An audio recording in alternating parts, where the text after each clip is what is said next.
เกิงนั้นแล้วก็เดินทางมาเสาะถามหามาปะกันลงป่าเป้านั่นนาที่ต้านครูบาไฟหินดังอันเจ้าว่าครูบาเหาะเหินเดินอากาศไปบินทบาทที่อังวะอุ่นนั้นกินและน้องโอ้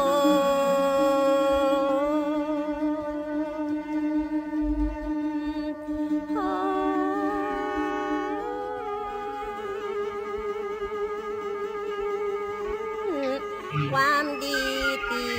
ทำไว้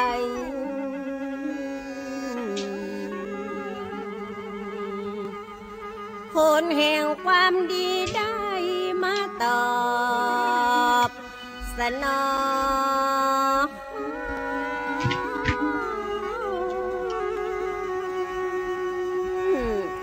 แต่ครูบาสุภาผู้สร้างความเหลืองลอยแก่ศาสนาบวรและศรัทธาเจ้าบ้าน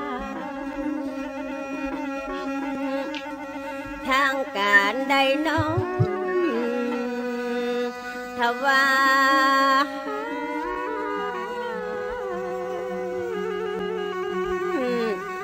ตำแหน่งสังฆนายกาดังอันปกครองดูแลพระสงฆ์นั้นทั่วโขงเขต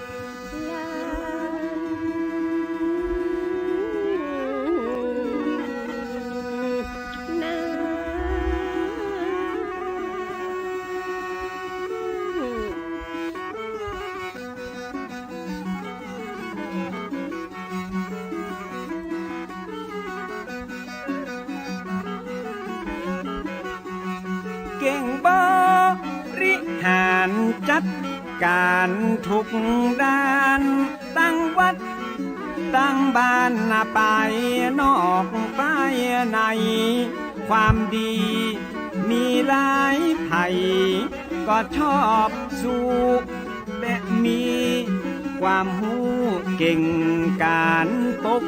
ครองตั้งการได้มองหันความเก่งอากามีประทาน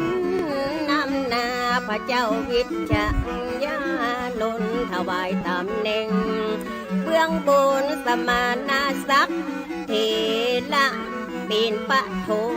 สังฆนายกาโสภา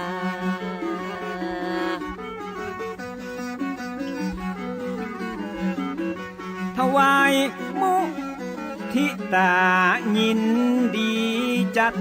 ขึ้นหมู่คนคึกคืนอนุโมทนาที่ดอยสุเทพวัดวาอารามขวงแก้วฉลองเป็นน้ำแล้ว2438พอดีพศก็มีบอกไว้ที่เจงฉลองตำแหน่งหลังได้สั่งค่ะราชาเลยอาราธฐานามาอยู่ไกลไกลเหนือเวียงเชียงใหม่นั่นคือวัด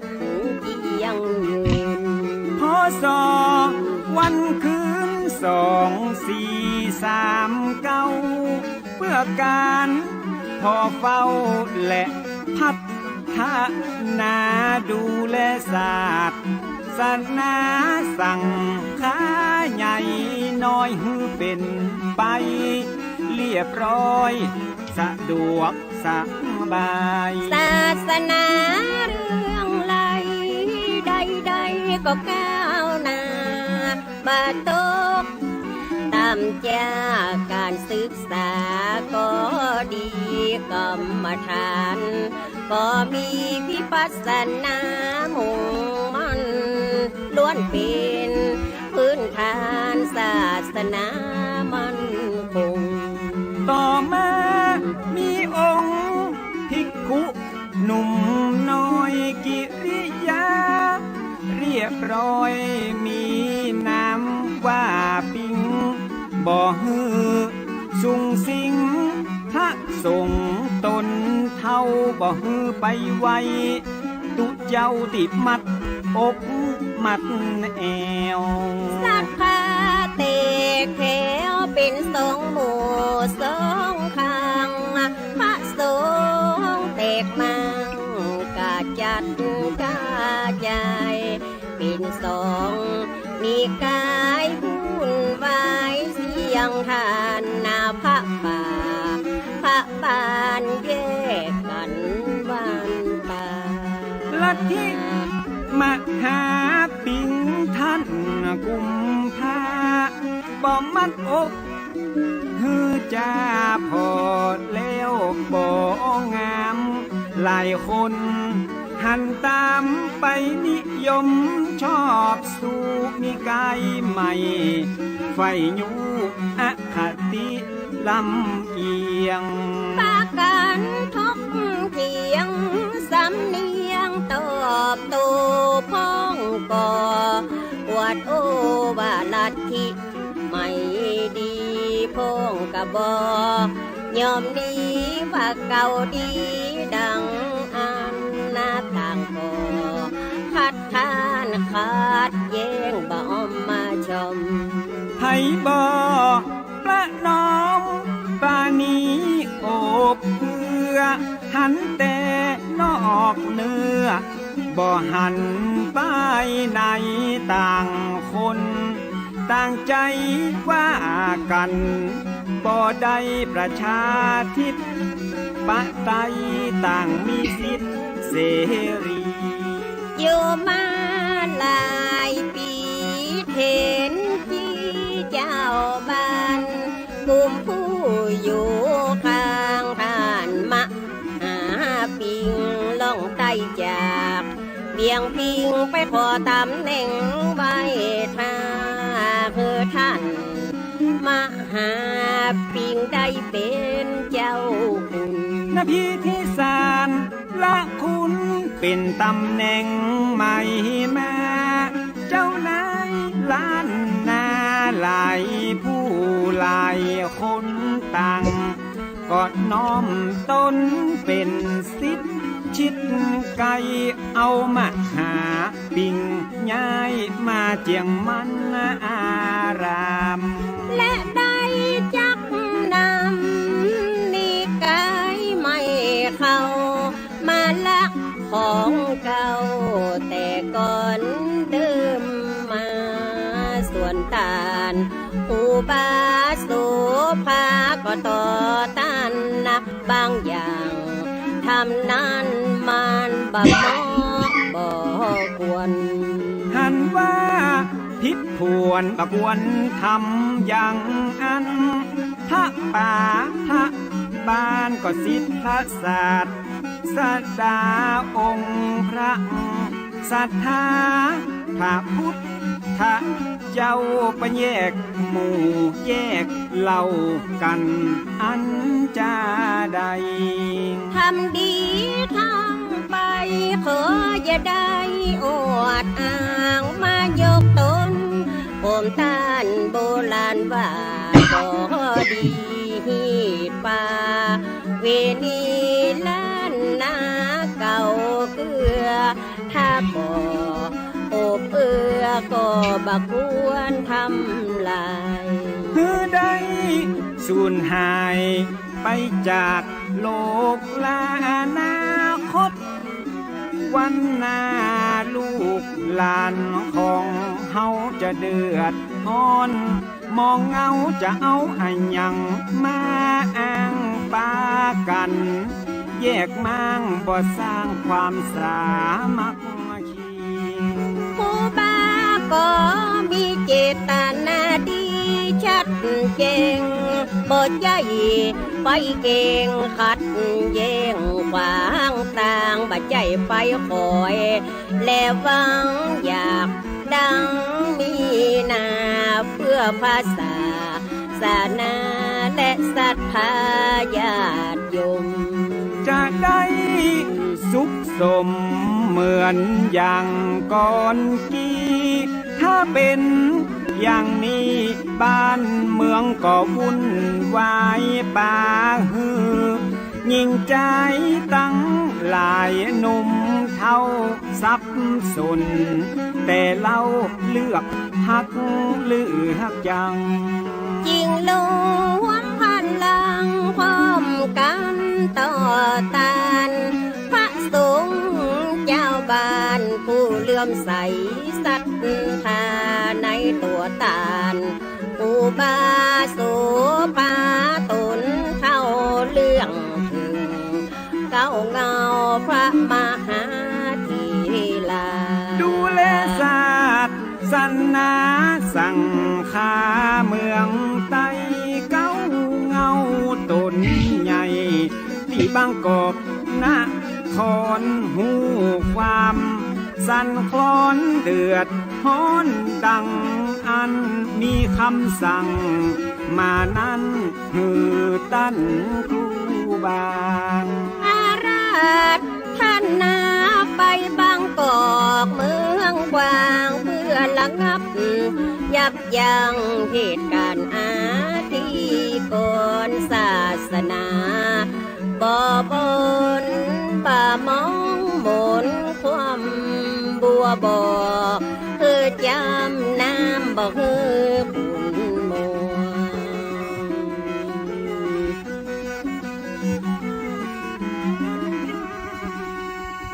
ลายลายตูเจ้าพระนายใหญ่น้อยปากันเศร้าซ้อยมาส่งครูบาด้วยน้ำมาตา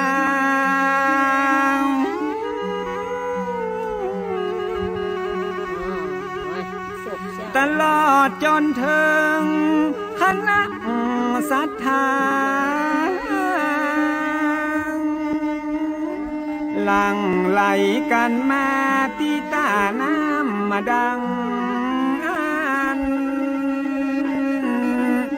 กลัวปัญญาภูบา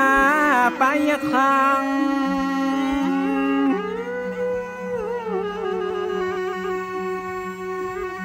ที่เวียงวังปิดกันอินดูคูบาเสียงทานกลัวไปต้องกฎหมาย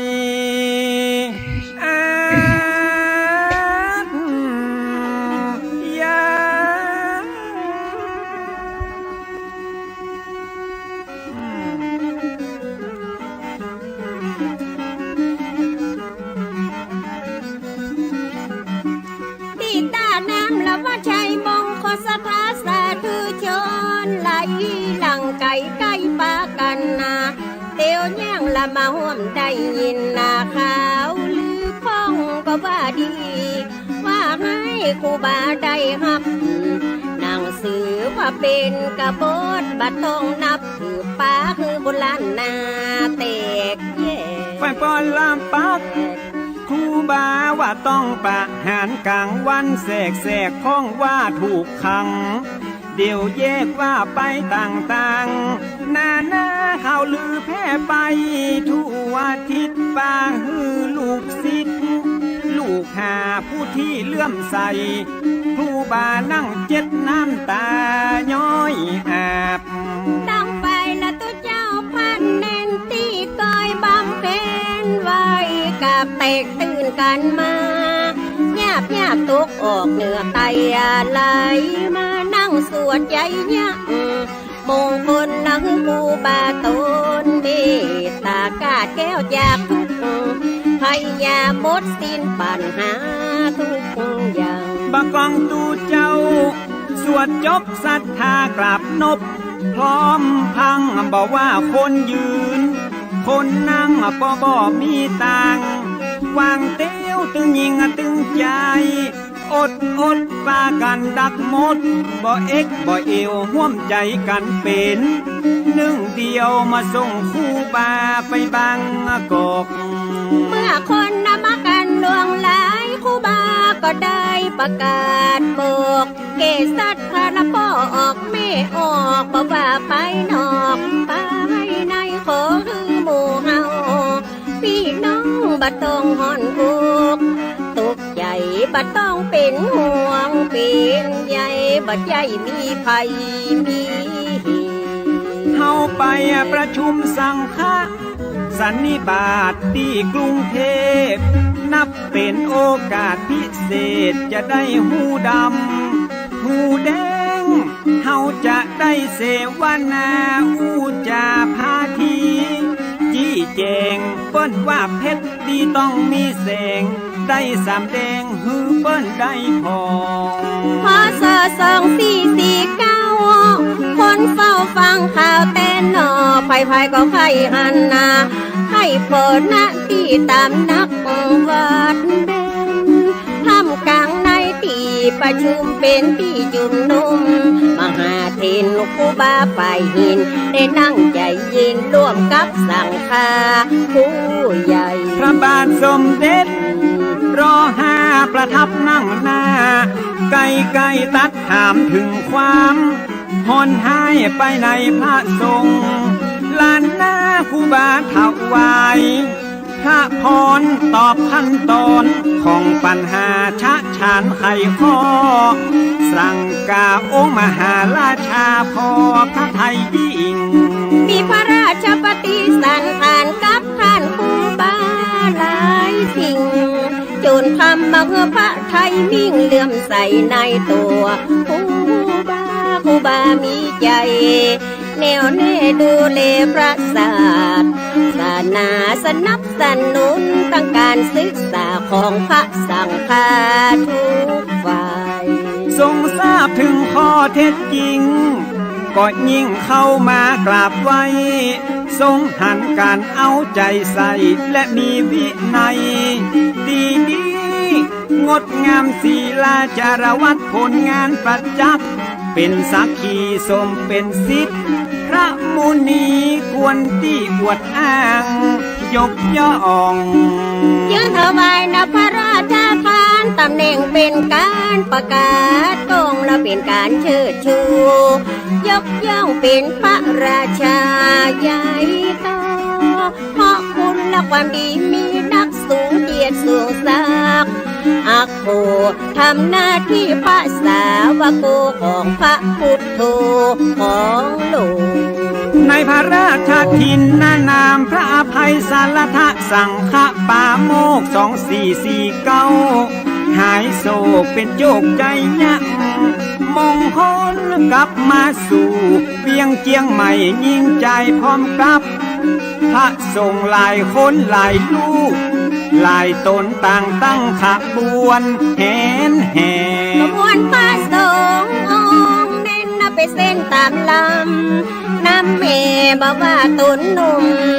ตุนเกเลเหลืองอลามเลืองลองยาวไปถึงเมืองลาปุญย้ำลุงอรุณเต็มถึงฝั่งสองถึงวัดใหญ่มงคลเนืองนองพี่น้องมีสองฝากฝั่งบอกว่าบนบกในน้ำไหลล้ำปากันไหลหลังบ่มีไผ่ปังขับสั่งมาด้วยจิตใจศรัทธาน้อมถวายการต้อนรับครูบามาด้วยยศถาได้เป็นประมุขสังฆาคงเขตล้านนาเจียงใหม่สังฆราชานายกะคนคารวะกลับไปศาสนาล้านนาจะได้น่าเจริญรุ่งเรืองกว่าเดิมโตอายุของพุทธศาสตร์ละอันใดมันขาดก็เสริมปริยัติปฏิบัติต่อเติมจะเพิ่มคนมาไว้กาในด้านคันธะธุระวิปัสสนาทุละบ่ขาดผู้นำผู้มีบทบาทเสริมสร้างวัดวา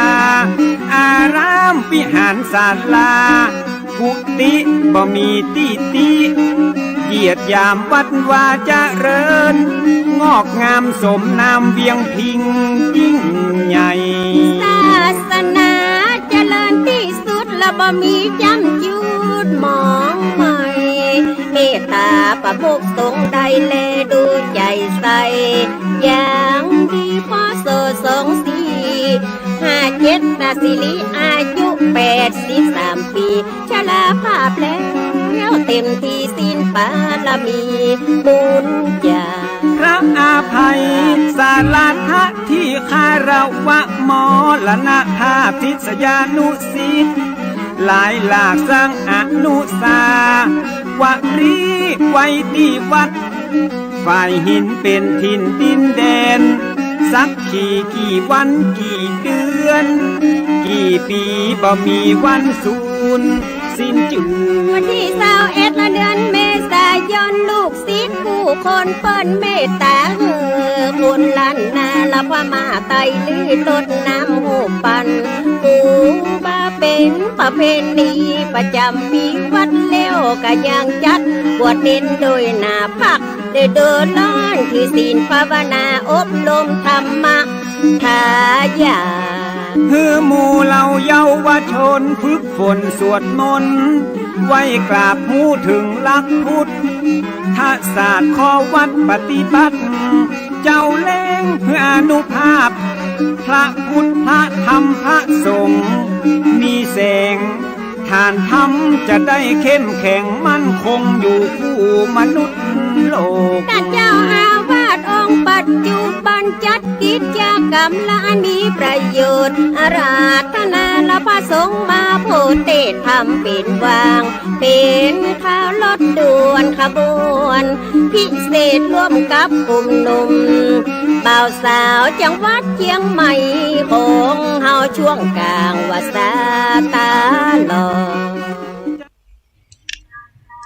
ขอถวายความเคารพพระมหาเถรานุเถระครูบาอาจารย์เจ้าทั้งหลายทุกตนทุกองค์เจริญสุขเจริญธรรมจงได้บังเกิดมีแก่พุทธศาสนิกชน ท่านสาธุชนคนฟังทั้งหลายในวันนี้เป็นวันที่19มีนาคมพุทธศักราช2567ก็ได้มาถึงกาลเวลาของสารธรรมยามเย็นของวัดสลีโสดาพระอารามหลวงจังหวัดเชียงใหม่โดยอาตมาภาพท่านพระครูปัญญาสังฆการได้มาดำเนินรายการพบปะพี่น้องท่านผู้ฟังทั้งหลายในต้นรายการนี้ก็ ได้ไปทำภารกิจที่สำนักงานพระธรรมจารีก็ได้เปิดซอมหาเถระประวัติครูบาเจ้าโสภาครูบาหลวงควายพระอภัยสารตะสังฆปาโมกข์อันเป็นมหาเถระปฐมสังฆนายกะวัดฝ่ายหินนครปิงเชียงใหม่เป็นปฐมสังฆนายกเจ้าคณะจังหวัดเชียงใหม่รูปแรกให้พี่น้องท่านทั้งหลายได้สดับรับฟังก็เป็นเกี่ยวเนื่องด้วยวัดฝ่ายหินตำบลสุเทพอำเภอเมืองจังหวัดเชียงใหม่ก็ฟังการคับซอของแม่ครูบสอนทางเป้าแล้วก็40,000เมืองยองเนาะก็มีสาระอรรถรสไปเป็นระบำทำนองซอปีของบ้านเฮาก็ม่วนงานดีเนาะนึกถึงอดีตนึกถึงอาทิเตกาเลที่ครูบาหลวงวัดฝ่ายหินเพิ่นได้มีอัตชีวประวัติมาก็เป็นหน้าศึกษาเป็นหน้าที่ศึกษาในความเปลี่ยนแปลงบ้านเมืองของเขาในอดีตโดยเฉพาะการปกครองคณะสงฆ์ทุกเจ้าป่าทุกเจ้าบ้านเป็นที่มาของประวัติที่การของครูบาหลวงวัดฝ่ายหินคณะสงฆ์ ตุป่าตุบ้านมาบางท่านก็คงจะรู้กันลัทธิกุมผ้าบรัดอกแล้วก็ม้วนลูกบวบในปัจจุบันนี้อันเป็นที่มาที่ไปก็ได้เอามาเปิดต้นรายการทิ้งไว้ก็ได้มาอู้มาจากันในศาลาธรรมในช่วงเวลา5 โมงเย็นถึง6 โมงเย็นก็บ่เป็นหยังเนาะศรัทธาญาติโยมได้ฟังสาระในอัตตาชีวประวัติเป็นระบำกำซอมหาเถรประวัติครูบาโสภาครูบาหลวงควายว่าไปสาระตะสังฆาปาโมกนครพิงเชียงใหม่ของเฮาวันที่21 เมษายนทุกปีเป็นวันที่มรณภาพครูบาหลวงวัดฝ่ายหินครูบาโสภาหรือพระอภัยสารตะสังฆปาโมกข์21 เมษายนทุกปีเปิดทางวัดฝ่ายหินวัดฝ่ายหินอยู่ติดมหาวิทยาลัยเชียงใหม่เพิ่นก็มีพิธีการทำบุญในน้อมรำลึกถึงครูบาหลวงพระอภัยสารตะปฐมสังฆราชาแห่งแผ่นดินล้านนาอดีตเจ้าวาดวัดฝ่ายหินอดีตเจ้าคณะจังหวัดเชียงใหม่องค์ที่1ที่ได้ปั้มเป็งคุณประโยชน์ต่อพระพุทธศาสนาทั้งในด้านคันธธุระวิปัสสนาธุระตลอดจนได้สร้างทำนุบำรุงถาวรวัตถุของวัดใน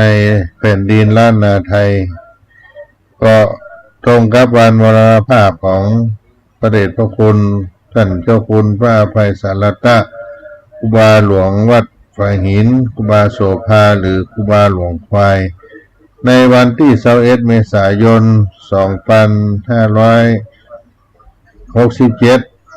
ในวันนั้นไปแอว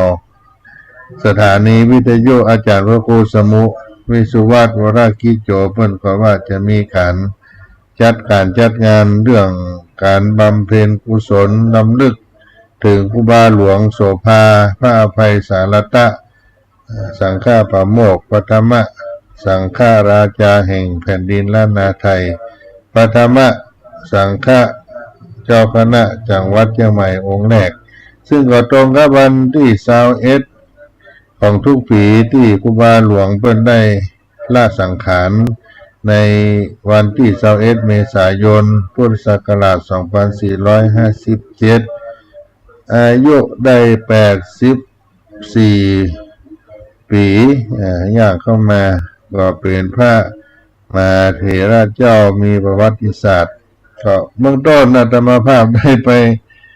อุปจาครับท่านอาจารย์พระครูสมุวิสุวัฒน์วรกิจโจก็มา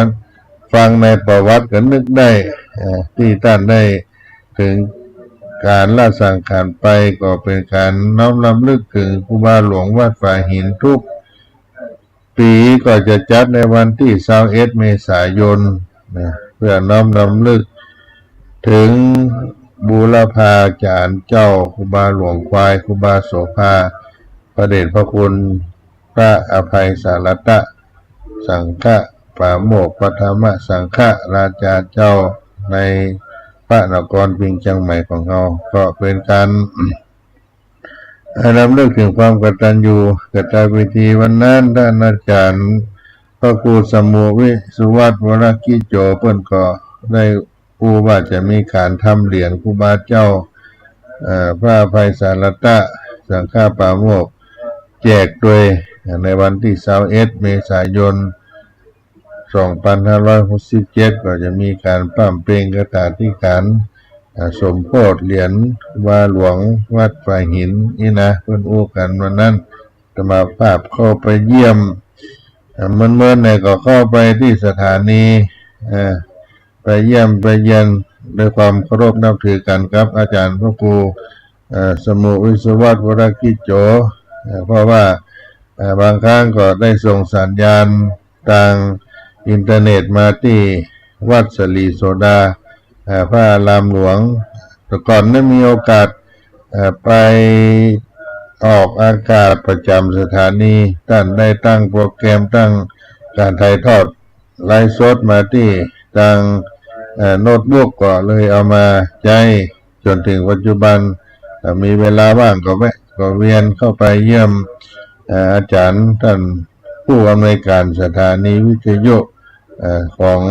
104.50 เมกะเฮิรตซ์ในวัดฝายหินก็ได้เป็นเจ้าอาวาสเป็นเจ้าผู้ปกครองในปัจจุบันนี้ที่ศรัทธาญาติโยมได้สดับรับฟังธรรมะทางสถานีวิทยุท่านอาจารย์ก็เป็นแม่งานเป็นผู้ทรงสัญญาณแม่คายหลวงของวัดฝายหินมหาวิทยาลัยเชียงใหม่ให้พี่น้องท่านคนฟังได้รับธรรมะตลอด24 ชั่วโมงก็เป็นผู้อยู่เบื้องหลังในการเผยแผ่ธรรมะทางสถานีวิทยุจังหวัดเชียงใหม่ของเฮาแห่งสถานี 104.50 เมกะเฮิรตซ์ทุกครั้งที่อาตมาภาพไปเพิ่นก็ได้พูดถึงการพัฒนาการใช้เครือข่ายส่งสัญญาณก็มีค่าใช้จ่ายระบบไฟฟ้าค่าซ่อมแซมปรับปรุงเครื่องเสียงเครื่องส่งสัญญาณเทคนิคในการส่งสื่อให้กับท่านผู้ฟังแต่ละปีก็ได้มีศรัทธาญาติโยมที่เปิ้นได้ทำนุบำรุงวัดฝายหินด้วยการสนับสนุนให้ตานยังค่าน้ำค่าไฟค่าบำรุงอุปกรณ์สถานีวิทยุก็น่าอนุโมทนาโดยอย่างยิ่งเพราะฉะนั้นท่านสาธุชนที่มีโอกาสได้ทำนุบำรุงสถานีวิทยุได้ฟังธรรมะทุกวันก็เพราะได้สถานี 104.50 เมกะเฮิรตซ์นี่เป็นแม่ข่ายในการส่งสัญญาณคือได้สดับรับฟังธรรมะมีโอกาสก็ร่วมสนับสนุนในด้านปัจจัยเพราะต้องใจค่าน้ำค่าไฟค่าอุปกรณ์เนาะญาติโยมก็ติดต่อท่านอาจารย์พระครูสมุวิสุวัฒน์วรกิจโจเจ้าอารามมธิปติเจ้าวาดวัดฝายหินได้เป็นผู้อำนวยการสถานีถ้าสถานีวิทยุดีสัญญาณดีพี่น้องก็ได้รับฟังธรรมะอย่างชัดเจนและก็ทั่วถึงไปทั่วโลกด้วยภาพด้วยเสียงทีวีออนไลน์วัดฝายหินการลง YouTube การได้รับฟังธรรมะนี่ก็เป็นสิ่งที่ควรจะได้ส่งเสริมสนับสนุนทางสถานีวิทยุวัดฝายหินเปิ้นก็ได้รีดสัญญาณไปถ้าคนใดได้มีเทคนิคในมือถือในอินเทอร์เน็ตเข้าดู YouTube เข้าดูวัดฝายหินเพจเฟซของอาจารย์พระครูสมุวิสุวัฒน์ก็จะมีเบอร์ช่องทางการทำบุญทางเบอร์โทรศัพท์ทางสถานีวิทยุก็ประกาศส่วนหนึ่งบอกเอินเชิญชวนเนาะพี่น้องท่านคนฟังได้สนับสนุนส่งเสริมในด้านค่าไฟฟ้าค่าอุปกรณ์ในสถานีวิทยุในการเผยแพร่ธรรมะทางพระพุทธศาสนาให้พี่น้องท่านคนฟังทั้งหลายได้ที่อาจารย์พระครูสมุวิสุวัฒน์วรกิจโจเพิ่นได้เป็นเจ้าของสถานีแผ่ธรรมะรังสีไปทั่วบ้านทั่วเมืองก็ได้มีโอกาสได้อู้ได้จ๋ากับพี่น้องท่านคนฟังในเบื้องต้นนี้ก่อนนอกก็ขอภาคกรรมให้ได้รับกีตธรรมทางรายการเสียงธรรมวัดสลีโสดาพระอารามหลวงจังหวัดเชียงใหม่โดยอาตมาภาพท่านพระครูปัญญาสังฆการเป็นตัวแทนคณะสงฆ์วัดสลีโสดาพระอารามหลวงพระธรรมจาริกได้มาอู้มาจากับพี่น้องท่านคนฟังในสาระธรรมยามเย็นในสถานีวิทยุแห่งนี้เนาะ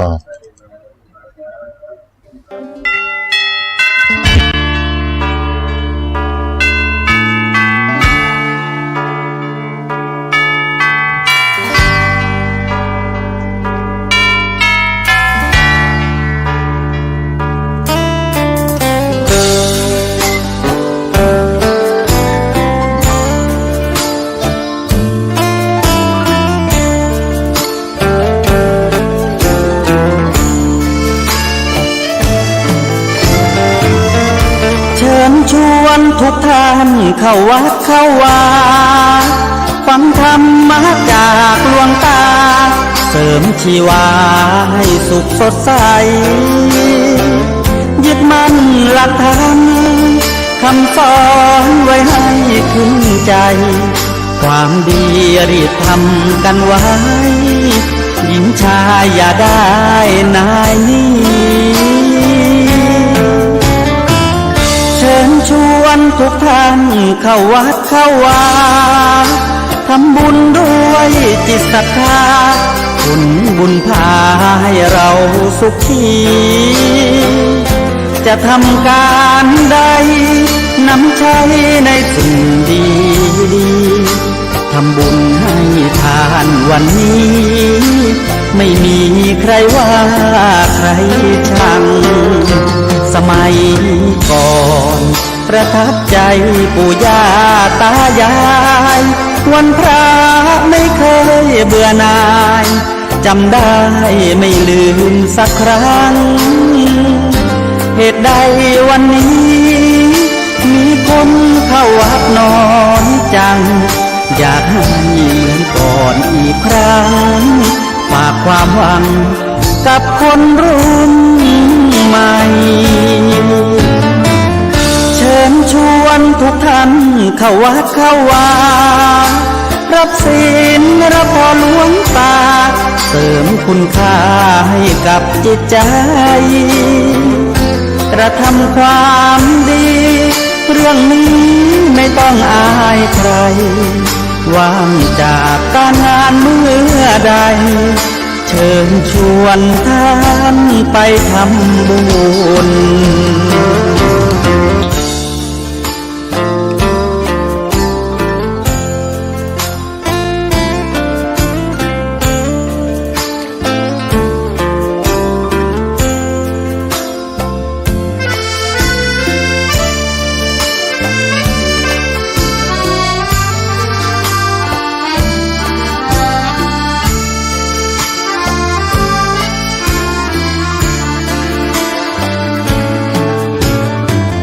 เชิญชวนทุกท่าน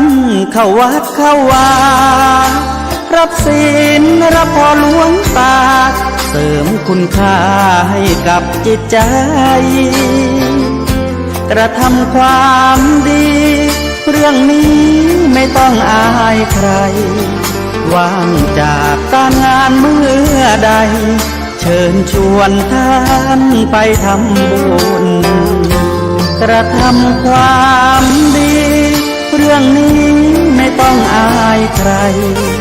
ฝากเพลงเชิญชวนหญิงชายอย่าอายเรื่องการทำบุญ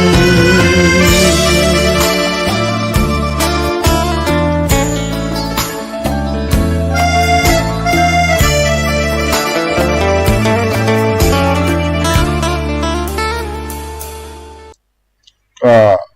คีตาธรรมชวนชาวพุทธทั้งหลายได้ร่วมทำบุญในการส่งเสริมพระพุทธศาสนาเนาะเป็นศีลธรรมเสียงธรรมปักปั่นพี่น้องทั้งคนฟังเนาะมีโอกาสได้ร่วมกินร่วมทานทำบุญกับวัดฝ่ายหินตำบลสุเทพอำเภอเมืองจังหวัดเชียงใหม่อันเป็นที่ตั้งของสถานีวิทยุ 104.50 เมกะเฮิรตซ์โดยอาจารย์พระครูสมุวิสุวัฒน์วรกิจโจเป็นเจ้าอาวาสวัดฝ่ายหินเป็นวัดที่อยู่ในติดอาณาเขตของมหาวิทยาลัยเชียงใหม่อยู่ตินดอยสุเทพเจ้าก็ไปสนับสนุนเกื้อกูลในก้าระบบไฟฟ้าก้าอุปกรณ์สื่อสารสถานีวิทยุกันได้ทุกวันเวลาเนอะที่ทุกท่านได้มีโอกาสได้รับฟังธรรมะอันเป็นสถานีวิทยุหนึ่งในจังหวัดเชียงใหม่ไปร่วมบุญกุศลกันได้เนอะอาตมาภาพได้เดินทางไปศาสนกิจในช่วงที่ผ่านมาวันที่16-17 มีนาคมพุทธศักราช 2567 ก็เกี่ยวเนื่องด้วยงานพระธรรมจาริกราษฎรบนพื้นที่สูงได้จัดการประชุมเพลิงและพระราชทานเพลิงสรีระสังขารพระเถระในโครงการพระธรรมจาริกโดยถึงแก่มรณภาพไปรูปที่หนึ่งในวันที่16มีนาคมพุทธศักราช2567ก็คือหลวงพ่อพระไอสามอินตะปัญโยอายุ79ปีพรรษา18อดีตเจ้าสำนักวัดพระธรรมจาริกวังใหม่วัดวังใหม่ตำบลล่องข้ออำเภอวังเหนือจังหวัดเชียงใหม่อดีตพระธรรมจาริกที่ได้เผยแผ่งานพระพุทธศาสนาได้ละสังขารไปวันที่16มีนาคม2567ก็มีพิธีในการทรงสักการะสรีระสังขารประชุมเพลิงณขวังแก้วอารามวัดพระธรรมจาริกวังใหม่ตำบลล่องข้ออำเภอบางเหนือจังหวัดเชียงใหม่ได้มีการประชุมเพลิงและการฮื้อตานเป็นการทำบุญแบบพื้นบ้านล้านนาเรียกว่าปล่อยล้อส่งสักการงานศพพระเถระในโครงการพระธรรมจาริกก็ได้หันบรรยากาศพี่น้องสาธุชนทั้งหลายมาร่วมกันร่วมงานมีท่านไพโรจน์โลสุนทรผู้มีชื่อเสียงนักบุญท่านหนึ่งของจังหวัดลำปางที่ทุกคนก็เคยรู้จักเป็นทั้งด้านการเมืองด้านการศาสนาที่ท่านได้ผ่านได้คุกคีมาได้มาทำนุบำรุงช่วยอุดหนุนงานประชุมเพลิงของหลวงพ่อพระไอสามอินตะปัญโยในวันที่16มีนาคมที่ผ่านมาแล้วก็มีท่านนายอำเภอวังเหนือซึ่งเป็นสุภาพสตรีเป็นคนจังหวัดมุกดาหารมาได้สามีอยู่ที่จังหวัดลำปางเพื่อนก็ได้มาเป็นประธานฝ่ายฆราวาสได้สนทนาธรรมกับเปิ้ลในอำเภอวังเหนือในส่วนของคณะสงฆ์ก็มีท่านอาจารย์พระมหานพดลสุวรรณเมธีเจ้าคณะอำเภอบางเหนือก็เป็นสหายเป็นเพื่อนของท่านพระครูปัญญาสังฆการที่ได้ร่วมกันร่วมงานในงานพระธรรมจาริกกันด้วยเป็นมิตรแก้วสหายคำเป็นเพื่อนกันมาได้ร่วมกันร่วมงานกันมาเมื่อในก็ป้ากันครั้งหนึ่งในวันที่16ก็ไปเป็นเก้าเป็นการโดยการเพื่อนก็เป็นเก้าในฝ่ายคณะสงฆ์ในอำเภอบางเหนืออาตมาภาพก็เป็นเก้าเป็นการในฝ่ายพระธรรมจาริกในฐานะเป็นรองประธานคณะพระธรรมจาริกก็อยู่คู่กันจนเสร็จการเสร็จงานเพื่อนก็ยังได้นิมนต์อาจารย์พระมหานพดลสุวรรณเมธีและเจ้าคณะศรัทธาได้นั่งเป็นเข้าเป็นกันให้จนได้มีการประชุมเพลิงและต่างตู้ปี้คำพระอาจารย์คำวชิราวังโสพระอาจารย์ตาลธรรมทโรก็นิมนต์อาตมาภาพได้แสดงพระธรรมเทศนาหน้าเมนในวันออกเมนประชุมเพลิงก็ได้โปรดศรัทธาญาติโยมได้ไปแสดงธรรมในทักษิณาทานอุทิศแก่ดวงวิญญาณหลวงพ่อพระไอสามอินตะปัญโยในวัดพระธรรมจาริกวังใหม่ก็เป็นที่โบราณมวลเสร็จแล้วก็เดินทางเข้าสู่วัดพระธรรมจาริกแม่ลาน้อยเป็นที่ตั้งของสำนักงานพระธรรมจาริกจากวัดแม่ฮ่องสอนมีการจัดงานออกเมนพระราชทานเพลิงครูบาจันเต็งหรือด้านพระครูอนุยุทธธรรมทัศน์อันนี้ซ่อมเป็นงานใหญ่ญาติโยมคณะศรัทธาคณะสงฆ์มากันหมักพวงลงหลายนับเป็น1,000-2,000 คนเพราะได้หันบรรยากาศหลังจากที่กินทานกันแล้วมีการลากผาศาสตร์เปิ้นห้องว่าปอยเหลิมหลักเหลิมหลักปราสาทหรือเหลิมเนี่ยเป็น ที่ตั้งประดิษฐานสรีระสังขารครูบาจันเต็งเอาออกจากขวางแก้วทั้ง3วัดพระธรรมจาริกเมลาน้อยนี่เข้าไปสู่เมนชั่วคราวสุสานบ้านเมลาน้อยเริ่มเป็นภาษาของเจ้าไตรใหญ่ที่ได้จัดทำร่วมของคณะศรัทธาผู้มีฝีมือศาลาที่ได้จ้างมางานประณีตมีความสวยสดงดงามขึ้นภาคไว้บนปราสาทเหลิมจะได้จักลากเข้าไปในเมนชั่วคราวจักลากปราสาทเหลิมกันมากหน้าหลายตาตึงยิงตึงใจเต็มสนามเต็มถนนเส้นทางระยะทาง2 กิโลเมตรกว่านี่เก้าปราสาทเหลิมอยู่ที่ขวงแก้วทั้ง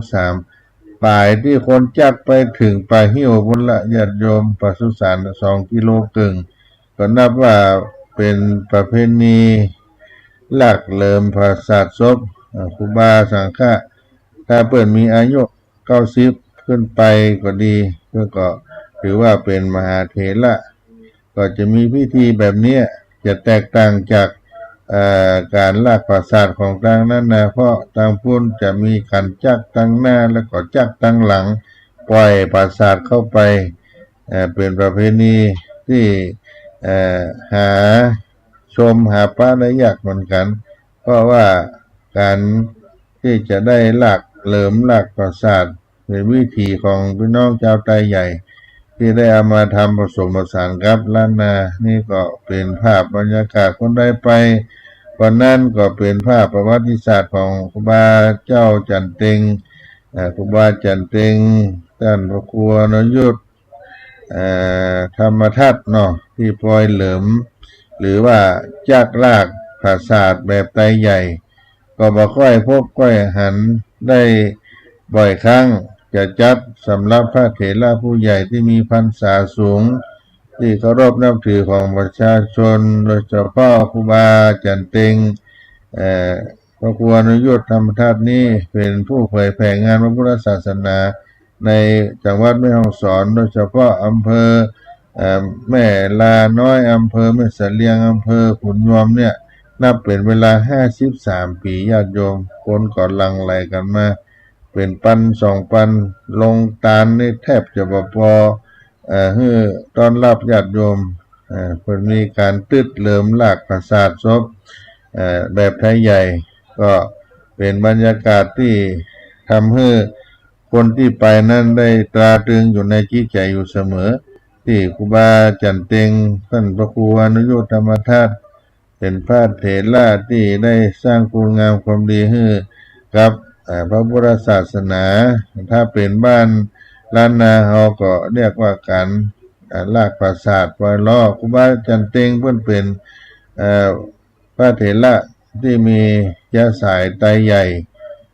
ที่เคารพนับถือของพี่น้องศรัทธาญาติโยมทั้งหลายในอำเภอแม่เสลียงสมัยนั้นต่อมาก็ได้เป็นอำเภอแม่ลาน้อยได้เข้ามาสมัครเป็นพระธรรมจาริกได้เผยแผ่พระพุทธศาสนาในโครงการพระธรรมจาริกแต่ตั้งแต่2514มาถึงปัจจุบันนี้ก็53 ปีถ้าเราได้นึกถึงว่าบรรยากาศการลากปราสาทสังฆะครูบาเจ้าทั้งหลายก็จะนึกถึงมีนกครับมีปราสาทแต่ในที่นี้ก็เป็นปราสาทแบบโบราณล้านนาผสมผสานถึงไทยใหญ่ถึงล้านนาให้มีการลากเหลิมตึดเหลิมลากปราสาทแบบไทยใหญ่เข้าไปสู่เมนชั่วคราวและก็ที่สำคัญของชีวิตท่านได้มีพระราชทานเพลิงโปรดเกล้าไฟพระราชทานให้ครูบาจันเต็งเกตุธรรมโมพระมหาเถระผู้รัตตัญญูกาลเป็นผู้เผยแผ่งานพระพุทธศาสนาให้กับโครงการพระธรรมจาริกให้กับพระพุทธศาสนาให้กับพุทธศาสนิกชนทั่วในอำเภอ ขุนยวมอำเภอแม่ลาน้อยอำเภอแม่เสลียงและอำเภอเมืองจังหวัดแม่ฮ่องสอนที่ช่วงระยะเวลา53 ปีที่ผ่านมาท่านได้สร้างคุณงามความดีไว้กับพระพุทธศาสนาเป็นอย่างยิ่งอาตมาภาพจะมีโอกาสมาเล่าสู่กันฟังกันวันต่อไปเพราะบางครั้งก็ได้มาออกอากาศมาตัดการทำงานก็ได้มาออกอากาศก็มี แต่ว่าถ้าได้มีโอกาสมีเวลาก็ได้เข้ามาพบปะกับพี่น้องท่านคนฟังอยู่เรื่อยๆวันนี้ก็ได้มาเล่าสู่กันฟังในสาระธรรมยามเย็นก็ขอฝากสาระธรรมให้กับพี่น้องได้มีโอกาสได้สดับรับฟังก็จะมีอย่างจะปรึกษาจะร่วมสนับสนุนงานอะไรก็มีเบอร์โทรศัพท์0611785839 0611785839เป็นเบอร์ติดต่อประสานงานต้านพระครูปัญญาสังฆการหรือว่าต้านพระครูพรหมินทร์วัดสลีโสดาพระอารามหลวงไดเนอร์วันนี้อากาศบ่ค่อยม่วนใครงานกับบ้านกับเมืองเชียงใหม่เป็นหมอกเป็นควันเดินทางไปที่ไหนก็ใส่แมสระมัดระวังอากาศมันเป็นมลภาวะเป็นพิษก็ดูแลสุขภาพกันทั่วหน้าขอความสุขสวัสดีจงมีแก่พี่น้องผู้ฟังทั้งหลายทุกผู้ในคนจัตตาโลธรรมาวัฏันตุอายุวันโนสุข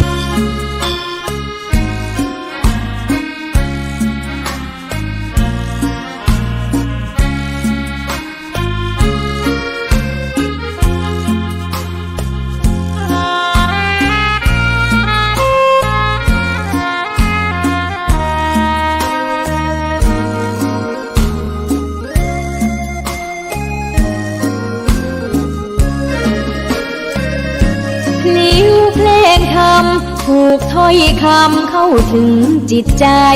ฟังรายการวิทยุเสียงใสส่งถึงใจไปสู่ปลายนาสารธรรมน้อมนำมองพระศาสดาบอกผู้คนทั่วลาหันมาเข้าวัดฟังธรรมคืนเสียงนี้เป็น